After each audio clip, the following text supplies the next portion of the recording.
Olá, irmãos. Bom dia. A paz do Senhor a todos. Amém?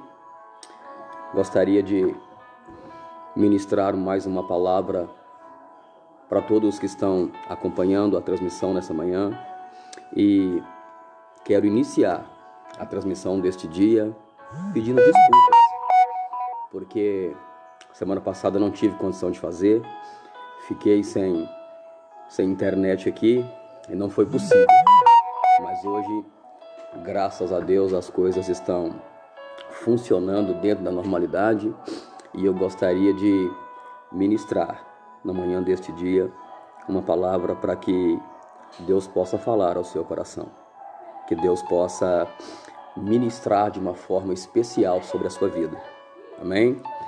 E eu gostaria de fazer o uso dos recursos que envolvem a ferramenta. Eu gostaria que à medida que você fosse entrando na página, acompanhando o processo, você manifestasse, deixasse um joinha. Eu não sei usar muito bem os termos técnicos para a ferramenta, mas eu gostaria que você de alguma forma manifestasse a sua presença, manifestasse que você está acompanhando. Eu vou te explicar por quê. Não é para que eu tenha audiência, não é para que eu tenha, como que eu posso dizer, uma plateia, não é porque eu tenha pessoas ouvindo o que eu tenho a dizer, não é para isso. É porque nós estamos vivendo um tempo em que precisamos ainda mais manter nossas lâmpadas acesas. Que nós precisamos de fato viver aquilo que Cristo disse à mulher no Evangelho de João, capítulo 4, na conversa que ele estava tendo com ela. Vai chegar o tempo em que aqueles que me adoram de verdade não se importarão com o lugar propriamente dito, mas vão me adorar independente de condições ou circunstâncias. Estes são aqueles que eu procuro, e esta é a adoração que eu estou em busca. Por que eu estou dizendo isso, irmãos? Algumas igrejas já estão abrindo as suas portas, separando horários, contingente de pessoas para que possam manter acesa a lâmpada do Evangelho sobre as suas vidas. Pastores estão se preocupando e tomando as medidas possíveis para o momento para que possa manter a igreja vivenciando o louvor e vivenciando a vida devocional. Mas outras ainda não têm tido a oportunidade de fazer o mesmo. E a liderança como um todo tem se preocupado muito com a vida espiritual, o cuidado com essa vida. E é por isso que eu gostaria que você manifestasse que você tirou um tempo nesta manhã, independente de estarmos ou não no templo, propriamente dito, mas nós estamos aqui para aprendermos mais uma vez sobre tudo aquilo que Deus tem para as nossas vidas. Porque durante esta semana eu estava conversando com alguém e essa pessoa me disse que tem orado e pedido a Deus para que possa reacender a chama. Eu dizia a ela que a chama há muito tempo foi acesa e ela foi reacesa. Cabe a nós, no ofício sacerdotal, no ministério dos levitas, manter acesa a chama. Levíticos capítulo 6, verso 13 diz que o fogo arderá continuamente sobre o altar e não se apagará. A missão, a responsabilidade de manter o fogo que já foi acendido, aceso, é nossa, é minha e é sua.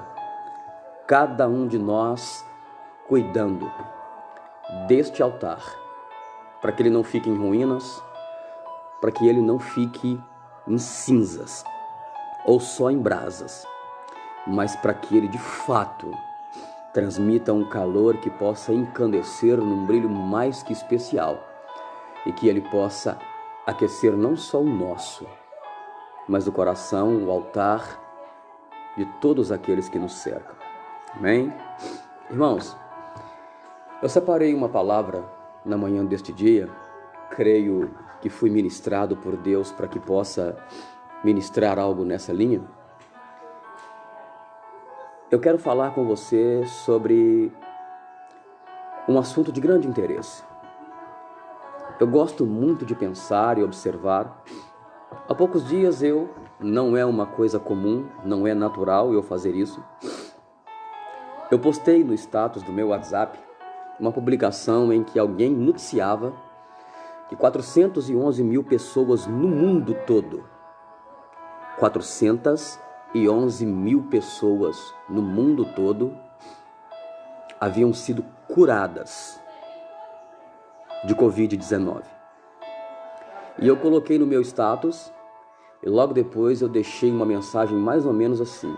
Quem viu vai se lembrar. Não é só para onde você está olhando, mas sim o que você está vendo. Eu quero contar para os irmãos a razão de eu ter feito isso. Por todos os lugares que se vai. E não é sem sentido. É uma pandemia universal. Se é pandemia, é universal, claro, né? É um mal que tem assolado o mundo por completo. Todo mundo está sujeito a vivenciar, a contrair uma experiência, independente do nível que for, mas todo mundo está sujeito a vivenciar algo neste nível. Por mais que Deus nos dê a graça de não sermos infectados, de alguma forma isso tem alterado e tem afetado a nossa vida. Pessoas de mais idade têm vivido assustadas, e se não bastasse o mal causado pela potencial condição de sofrer os males, têm se afligido por estar vivendo isolamento social, para estar enclausuradas. E perder a liberdade, a condição de ir e vir, também é um mal muito grande. Por isso que eu digo que, por vezes, nós somos afetados por esse mal.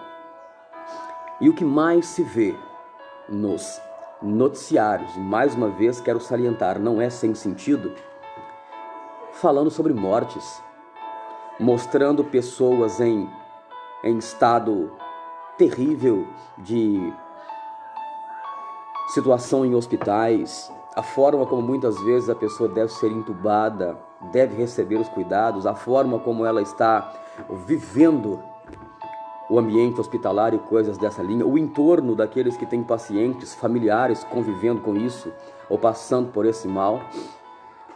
E a razão de eu ter feito a publicação é porque eu estava lendo o noticiário, até mesmo pelo meu telefone, pelo meu celular, e eu vi que milhares de notícias têm falado sobre morte, potencial condição de morrer, têm trazido os números das pessoas que morreram e das outras que são infectadas. Há poucos dias eu vi mais de 1.000 pessoas em 24 horas haviam morrido nos Estados Unidos, em Nova York, o lugar hoje que é o maior surto da pandemia. E eu estava pensando que em meio a todas essas notícias, em meio a toda essa propagação de tragédia, seria bom alguém publicar algo que fosse animador, publicar algo que fosse um combustível para alimentar a esperança, um combustível capaz de trazer alento. Por isso eu peguei 411 mil pessoas no mundo foram curadas e eu disse, não é só o que você está vendo, não é só para onde você está olhando, e sim o que você está vendo. Jesus, quando ele estava no meio dos mortais aqui na terra, quando assumiu a forma humana, ele parou por um momento da sua vida e ele pregou um sermão muito extenso. A Bíblia o chama de Sermão da Montanha. Ela traça basicamente 3 capítulos, onde ele fala sobre uma diversidade de temas. E quando ele chegou no capítulo 6, no verso 22, ele disse assim, Mateus, capítulo 6, verso 22, está escrito assim, são os olhos a lâmpada do corpo. Se os teus olhos forem bons, todo o teu corpo terá luz. Se, porém, os teus olhos forem maus, todo o teu corpo estará em trevas. Portanto, caso a luz que há em ti sejam trevas, que grandes trevas serão. Por que eu estou dizendo isso, irmãos? Nós, como Igreja de Cristo na Terra, temos a responsabilidade e a missão sobre os nossos ombros de proclamar boas novas, palavras que produzam vida. E para fazer isso não é necessário fechar os olhos ou esquecer dos males que nos rodeiam. É sim conviver com eles, porque foi Jesus mesmo que disse que teríamos aqui aflições neste mundo, mas em meio a tudo isso, buscar uma forma de propagar coisas que produzam esperança, que tragam alento. Da mesma forma que existe um grupo, infelizmente, de pessoas que não tiveram oportunidade de se curar e que vieram a óbito, paralelo a isso, existe também um grupo de pessoas que estão enfrentando a doença e que estão vencendo, que estão passando pelo vale da sombra da morte, mas que ainda assim estão vivendo, suportando os males, as aflições que costumeiramente vêm sobre nós, e elas têm tido a oportunidade de testemunhar da grandeza e do cuidado de Deus sobre as suas vidas. A razão pela qual eu estou ministrando isso nesta manhã é porque, infelizmente, se nós formos para o noticiário, de 10 notícias que são veiculadas, que são transmitidas, 9 vão falar sobre morte, vão ser desanimadoras, vão falar sobre perda da esperança, do combustível que alimenta a fé, e isso tem feito muito mal, causado um alarde maior ainda do que a própria enfermidade tem trazido. E, paralelo a tudo isso, se nós prestarmos atenção, existem outras pessoas que também estão vivendo. Existem outras pessoas que também estão experimentando a grandeza do amor de Deus sobre as suas vidas.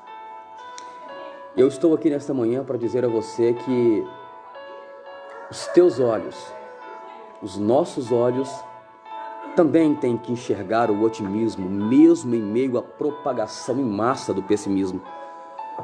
Nós temos que ter a condição de enxergar acima das dificuldades, das barreiras, transpô-las. Nós temos que ter a grata oportunidade de propagar para outras pessoas a condição de que também existem notícias que são animadoras, que fazem bem, que constroem, que alimentam, que sustentam. Porque senão, além do mal causado pela enfermidade em si, nós iremos ainda mais viver dias difíceis se nós não propagarmos coisas dessa linha. E para isso, eu separei um texto também para que nós reflitamos acerca dele. É bastante conhecido. Números capítulo 13 conta a história do momento em que Moisés separou homens para que eles pudessem espiar a terra que Deus havia prometido. Nós bem sabemos que antes de entrar em Canaã, Deus prepara o povo e prepara no deserto, para que o povo tenha condição de entrar na terra e compreender de forma plena e ampla qual era o lugar que Deus havia separado e escolhido para eles, bem diferente daquele que eles haviam experimentado no Egito. E Moisés toma algumas medidas primárias para que possa conhecer o ambiente para onde Deus está levando. Estes homens saíram dali para cumprir a missão sobre eles impostas, e eles foram cheios de esperança, porque afinal de contas estavam saindo do deserto para ir a uma terra que mana leite e mel. Imagino que no momento em que eles começaram a caminhar, eles construíram ainda mais a expectativa de o que poderia estar lá. E quando a gente não tem ainda uma ideia plena, mas constrói expectações acerca daquilo que nos aguarda, a gente fica animado, a gente fica esperançoso, a gente fica desejoso para a conquista, e isso motiva, alimenta os alicerces das nossas vidas. E eles saíram, acredito que próximos uns dos outros, construindo, porque quando eu chegar lá, eu vou fazer uma casa assim, eu vou ter isso, aquilo outro, coisas que nós também fazemos. E a Bíblia diz que ao cabo de 40 dias, depois que espiaram a terra, regressaram. No momento que chegaram, eu imagino que a expectativa agora é dos que ficaram. Quando viram de longe os homens voltando, e a Bíblia diz que traziam do fruto da terra 2 homens para carregar um cacho de uvas. As pessoas que estavam ali vivendo uma condição até então bem distante daquilo que era o desejo do coração, por mais que ali também havia cuidado de Deus para suas vidas, elas estavam imaginando, certamente vão trazer para nós notícias que nos alegram. Certamente vão trazer para nós coisas que nós tanto temos sonhado, porque afinal de contas, 40 dias atrás saíram e encheram a nossa alma de esperança. E agora as notícias que vão trazer vão simplesmente confirmar e sustentar tudo aquilo que nós expectamos aqui. E a Bíblia diz que quando se aproximaram da Assembleia, Moisés pediu um relatório acerca de tudo aquilo que eles tinham visto, vivenciado e presenciado. E a Bíblia diz que eles chegaram e falaram: de fato, Moisés, é tudo aquilo e muito mais do que nós pensamos. Se nós construímos a expectativa grandiosa de que era de um jeito, ainda é muito maior e melhor do que a gente acreditava ser. Deus de fato tem cumprido tudo o que tem prometido a nós. A terra é maravilhosa. Imagine o povo que ali estava.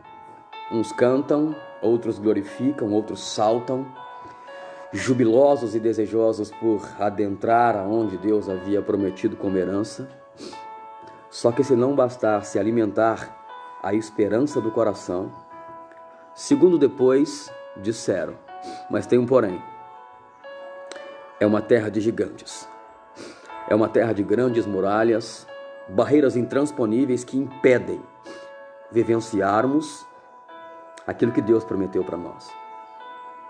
Certamente, se nós nos levantarmos contra estes gigantes, nós iremos morrer.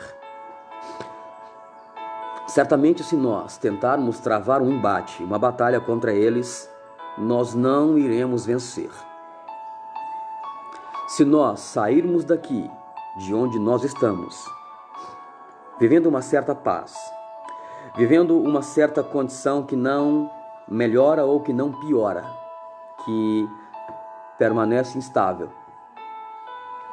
melhor dizendo, né? Nós não iremos vencer, nós não iremos conseguir. Imagine vocês, a esperança que havia crescido, o fogo que havia sido alimentado, perdeu a sua força. Sabe por quê?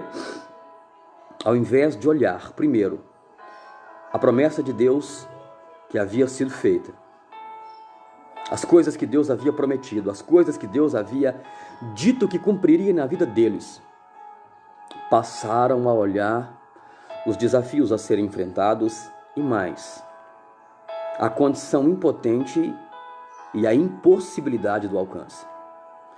Começaram a olhar só para os gigantes, começaram a olhar só para as muralhas, só para os desafios a serem enfrentados e perderam de vista a qualidade do fruto, os benefícios da terra e tudo aquilo que havia sonhado, porque parecia impossível a conquista. A nossa vida é cercada por situações como estas. Às vezes Deus promete coisas que os nossos olhos ficam encantados. E depois do encanto, começamos a construir. Como será o dia do alcance? Como será o momento em que estivermos vivendo de dentro aquilo que Deus prometeu? E a gente constrói uma série de expectativas, a gente constrói uma série de coisas dentro de nós, e isso vai alimentando o alicerce das nossas almas e vai trazendo felicidade e prazer. Mas quando o primeiro obstáculo aparece, tudo isso morre. Porque os nossos olhos têm enxergado mais as trevas do que a luz. Têm visto mais as impossibilidades do que as possibilidades. Os nossos olhos têm enxergado mais a nossa morte e os desafios a serem enfrentados que levarão a essa morte do que os passos que serão dados na direção da conquista. A nossa fé vai morrendo, a nossa esperança vai minguando e nós vamos nos distanciando da fé, da crença e da possibilidade do alcance. Depois que eles, segundo a Bíblia, difamaram a terra que Deus havia prometido, todo o povo que havia ficado aguardando boas novas que pudessem animá-los, assim como fizeram inicialmente, perderam a esperança e a possibilidade. Tudo aquilo que eles haviam sonhado, estavam começando a enterrar. Quem sabe pais diziam a filhos: eu havia dito a você que você teria um lugar para poder construir a sua família assim como eu estou construindo a nossa, mas não será assim. Eu havia dito a você que nós plantaríamos e que depois de plantarmos nós colheríamos, porque esse é resultado do trabalho, resultado da obra. Nós não vamos colher. Por que, meu pai, nós não colheremos? O Senhor disse que Deus prometeu e que, se Deus prometeu, nós colheríamos. Porque lá existem gigantes, porque lá existem muralhas, porque existem desafios que são impossíveis de ser transpostos. Percebeu a diferença, irmãos? Muitas vezes nós estamos propagando coisas que não produzem vida e que produzem morte. Notícias a todo tempo são disseminadas e espalhadas que pessoas morreram, que pessoas não suportaram, que pessoas experimentaram e não venceram. Existem outros números que também dizem. Eu, pela manhã hoje, fiz questão de ler, no dia de ontem, 211 pessoas receberam alta dos hospitais pelo mundo afora. Foram curadas. De que forma? De que maneira? Através de um cuidado especial que Deus tem. Quando morre alguém não é descuido. Deus tem o controle de todas as coisas. Deus sabe de tudo. Não perde jamais o controle que Ele tem sobre o mundo que Ele criou. Quando o povo estava desanimado e perdendo a esperança, aparecem duas pessoas, Josué e Caleb. E com uma palavra, capaz de produzir esperança, disseram: se Deus prometeu que aquela terra será nossa, de fato, ela será. Mesmo com gigantes, mesmo com muralhas, mesmo com impossibilidades aparentes, Deus nos dará aquela terra. Sabe qual é o ponto de diferença na mesma questão?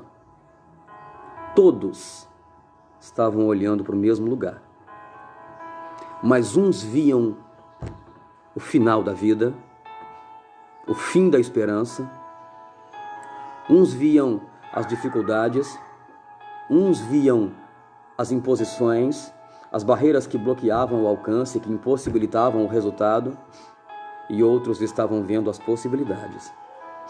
Outros estavam vendo o grande amor e o grande cuidado de Deus, olhando para o mesmo lugar, na mesma direção, mas vendo coisas diferentes. Às vezes nós estamos dentro da igreja, uns estão olhando as possibilidades, uns estão olhando o alcance do resultado, o alcance das metas, a colheita na proporção da fartura, e outros estão vendo a terra seca, sem a condição de produzir frutos. Parece que isso mexe muito comigo particularmente, porque o pastor Marco, que está aí, já viu o senhor se manifestar, a irmã Geralda, Rafael, o presbítero Sérgio, Marlene, tia Celita, outras pessoas, Rosana, Berenice, até a Érica, Thaisa, bem distante, né? Que estão aqui assistindo. Eu me lembro de quando criança, as pessoas diziam que a nossa igreja seria só aquela igrejinha de uma portinha. E olha quem nós somos hoje. Sabe por quê? Porque pessoas decidiram olhar as possibilidades de Deus em detrimento de tudo aquilo que outros disseram a respeito de que nós não alcançaríamos. E se tem alguém que pode dizer com propriedade, são aqueles que estão há muito tempo lá dentro e que já experimentaram as coisas que eu experimentei e que nós experimentamos. Sabe por quê?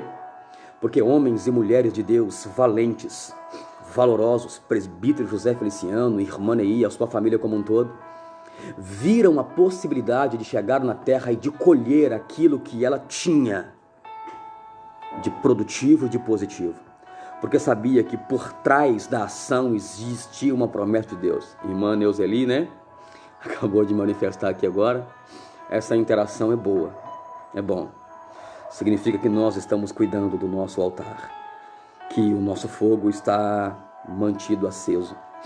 Mas, irmãos, eu quero dizer a você, na manhã deste dia, comece a olhar as possibilidades. Comece a vislumbrar os resultados e o alcance, ao invés de ficar produzindo e olhando para onde está a morte, para onde está a derrota, para onde está a falência. Irmã Aparecida Guerra, posso esquecer a senhora não, né? Que Deus te dê saúde.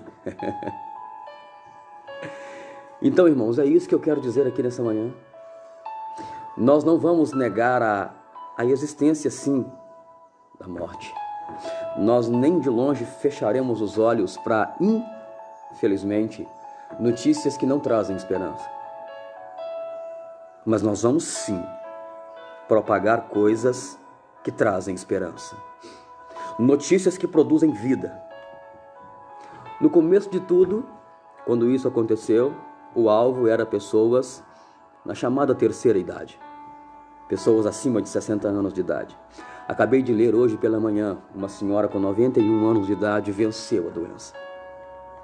A palavra final para a sua vida, para mim e para a nossa vida, quem dá é o Senhor e não é os homens. Por mais que nós temos que entender que eles são responsáveis e têm essa função e essa missão. Mas a palavra final para mim, para a sua vida e para a sua casa, quem dá é o Senhor, não os homens. Nós precisamos de encher o mundo com pessoas que trazem um relatório promissor. Nós precisamos de encher o mundo de pessoas que trazem notícias de esperança. Existe um texto bíblico que fala assim: eu quero trazer à memória aquilo que produz esperança, aquilo que produz vida, aquilo que faz diferença. Não negue as dificuldades, não negue. Elas são necessárias. Elas trazem experiência e constroem a nossa vida, os alicerces da nossa caminhada, pavimentam o nosso caminho. Mas comece a olhar as possibilidades de Deus para a sua vida. Comece a olhar o todo, o grande de Deus para a sua história. E não esmoreça um minuto sequer desta sua caminhada, porque Deus tem preparado algo grande para a sua vida e para a sua história. Não foi Paulo, Pedro, Tiago ou João que prometeram fazer de você alguém grande na terra. Foi o Senhor Deus que sabe todas as coisas. Não é simplesmente para onde você está olhando, e sim o que você está vendo. O que você está vendo? Você está vendo Deus trabalhando mesmo em meio às dificuldades, e depois que isso passar, assim como Miriam, nós cantarmos um hino de louvor a Ele para engrandecê-lo pelos teus grandes feitos? Ou você já está reunindo recursos para, me desculpe a sinceridade, cuidar do fim da sua história? Eu já estou me preparando para o momento em que nós vamos cantar do outro lado do rio. Eu tenho tentado de todas as formas propagar as notícias de que mesmo em meio à morte, muitos estão vivendo. Que pessoas estão experimentando o vale, experimentando o deserto, a iminente possibilidade da morte, mas ainda assim estão vivendo. Não é só o que você está olhando, e sim o que você está vendo. 10 homens estavam vendo a morte, o fim da história, o cessar da esperança e da existência. 2 homens estavam vendo. Vamos inverter esse número? Vamos inverter. 10 pessoas e mais verão todos morando na terra que Deus prometeu. E 2 ou menos, ninguém vai poder noticiar sobre as dificuldades e os desafios. Comece a enxergar. Comece a ver acima dos obstáculos.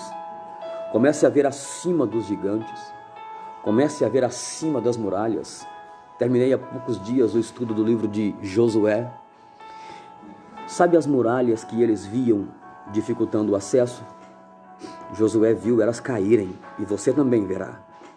Sabe os gigantes que aqueles 10 espias viam bloqueando o caminho que levava à terra que Deus prometeu?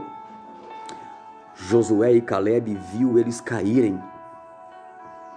Sabe a troca de uma terra pobre e estéril para uma terra que mana leite e mel? Josué viu seus filhos crescerem lá dentro. Josué viu a sua posteridade multiplicar. Josué viu a sua posteridade proliferar. Sabe por quê?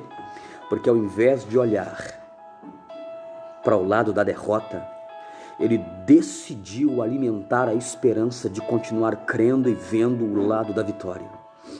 E nada fazia com que ele arredasse o pé dessa crença. O livro de Josué encerra a sua história mais ou menos assim. E ele foi sepultado em ditosa velhice em meio aos seus. E em todos os dias de Josué o povo serviu a Deus. Precisamos de pessoas como Josué e como Caleb, que estão olhando para a mesma direção que os fracassados estão olhando, mas eles estão vendo as possibilidades de Deus nascerem e eles cuidam todos os dias para que isso cresça e frutifique.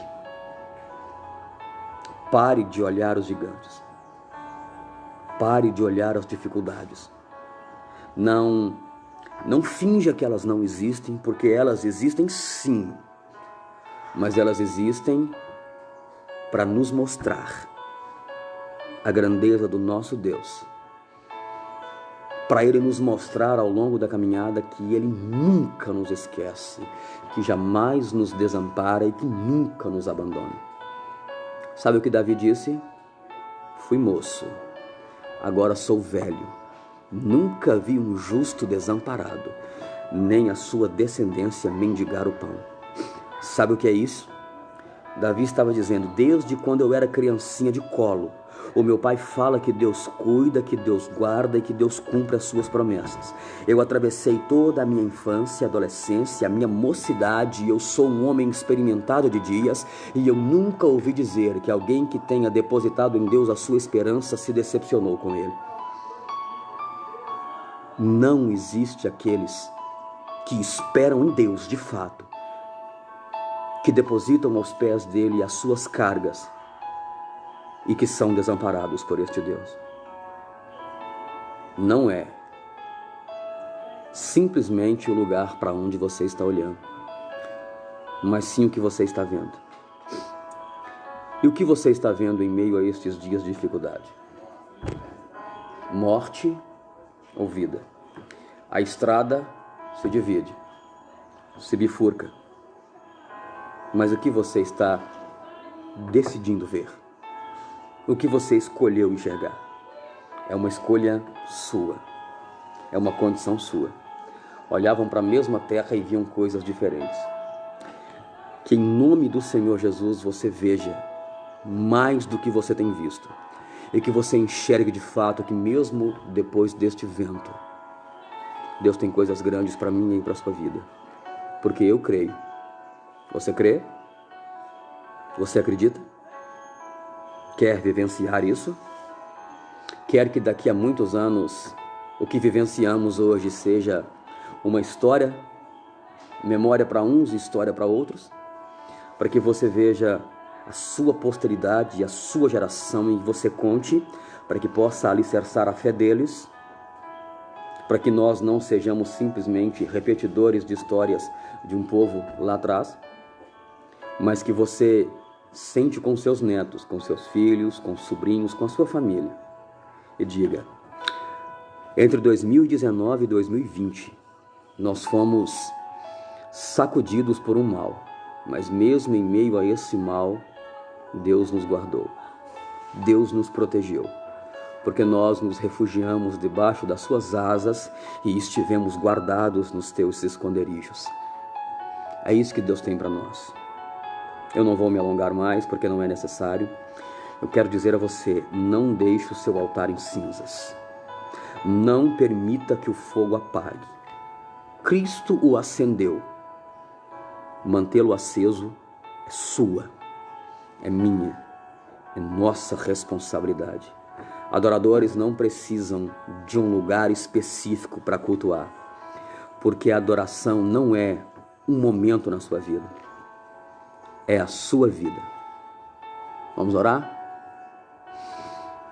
Senhor Deus, nós te louvamos, te bendizemos, exaltamos e engrandecemos nesta manhã, porque nós temos tido a oportunidade, ó Deus, de enxergar aquilo que é grande, de enxergar aquilo que é positivo, de enxergar aquilo que produz vida e esperança. E nós não queremos nunca deixar que esta lâmpada se apague, mas sempre propagar e anunciar, ó Deus, aos quatro cantos que o Senhor é grande, poderoso e que nós somos guardados pelo Senhor. Cada um, ó Deus, que viveu comigo esse momento aqui nesta manhã. Aqueles que não puderam, ó Deus, que o Senhor os alcance de igual forma. Que venhamos sair, ó Deus, deste deserto e entrar na terra que o Senhor tem para nós, em todos os âmbitos da nossa vida, em todos os níveis da nossa vida. Espírito Santo de Deus, que o Senhor acampe, more, faça, ó Deus, morada permanente em cada coração, que é o altar que o Senhor procura. E que quando pudermos, ó Deus, voltarmos às normalidades da nossa vida, e que estivermos, ó Deus, no templo formal, a nossa vida seja diferente. Tudo o que fizermos venha a ser diferente, ó Deus. A nossa interação, o nosso mútuo relacionamento, a nossa vida por inteiro. Espírito Santo de Deus, guarda os teus filhos, proteja e sustenta. É o que nós te pedimos. Em nome do Senhor Jesus. Amém. Eu quero contar um testemunho bem rápido aqui. Eu já ia me esquecendo e eu não posso me esquecer. No dia que eu preguei sobre o cuidado de Deus, sem ser o domingo passado, o anterior a ele, a minha esposa mandou a mensagem para algumas pessoas que eu não tenho aqui nos meus contatos. E outras que não puderam ver ao vivo, né? Ou que não conheciam o endereço da página da igreja. Isso ela fez, eram umas 10 horas da manhã. Quando foi por volta de 16 e alguma coisa, uma moça que mora aqui na rua mandou para ela uma mensagem, um texto até grande, dizendo que vivia dias difíceis na sua vida, dias em que ela havia perdido a esperança, porque ela pensava que Deus não cuidava mais dela por uma série de fatores. Mas depois ela percebeu como, mesmo em meio a tudo isso, Deus ainda cuida e Deus ainda guarda. E ela disse que precisava de um empurrãozinho para voltar ao primeiro amor. Que a honra, a glória e o louvor sejam dele e não nossa. Nós só somos o vaso que guardamos o perfume de valor. Ela disse que estava voltando para os caminhos do Senhor. E olha que nós não estamos num templo fazendo apelo e eu não fiz o apelo. Que Deus te abençoe, que Deus te guarde e que Deus te proteja. E em breve estaremos juntos e não só próximos. E mais uma vez, não é só para onde você está olhando, e sim o que você está vendo. Veja Deus fazendo coisas tremendas na sua vida, na sua casa e nos teus dias. Que Deus te abençoe, amém?